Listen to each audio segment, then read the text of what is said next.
বিবি পায়রা পায়রা, বিবি পায়রা পায়রা, বিবি পায়রা পায়রা, বিবি ও মামা, দেখো না আমার চুলটা হিরোর মতো লাগছে না?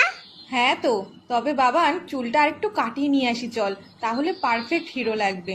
ও মা শোনো, তুমি দোকানদারকে বলবে আমাকে যেন হিরোর মতো চুল কাটিয়ে দেয়, পুরো যেন শাহরুখ খানের মতো দেখতে লাগে। ও মা বলো না, বলবে তো?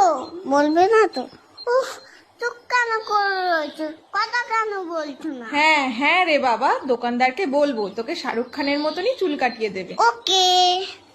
কি বৌদি, কেমন আছেন? খবর সব ভালো তো? হ্যাঁ দাদা ভালো। আরে বাবান, কেমন আছো? হ্যাঁ ভালো আছি, তবে আমার কিন্তু হিরোর মতো চুল কেটে দিতে হবে। তুমি পারবে তো? আগে বলো, নয়তো তোমার কাছে কাটবো না। সব রকম কাটতে পারি আমি, তুমি এখানে এসে বসো। আমাকে একটু উঁচু করে দাও, আমি তো মুখটাই দেখতে পাচ্ছি না। হ্যাঁ তাই তো, তুমি নামো, আমি উঁচু করে দিচ্ছি। দেখো আমার জন্য সব চুল কেটে দিও না।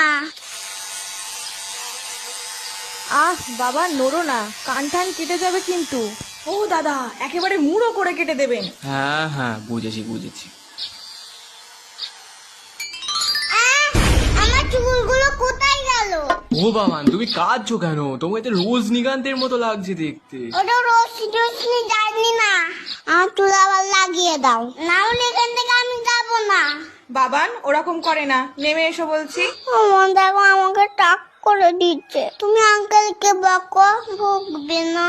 শোন, টাক হয়েছিস তো কি হয়েছে, ও আবার দুদিনে চুল গজিয়ে যাবে, তাছাড়া তো তোর হিরোর মতনই লাগছে। ঠিক আছে ঠিক আছে, টাক যখন হয়ে গেছি তাহলে চকলেট দাও। এই তো বাবান, ভালো ছেলে, বাহ বাহ। তুমি চুপ করো, তোমার দেখো না আর কখনো চুল কাটতে আসে না।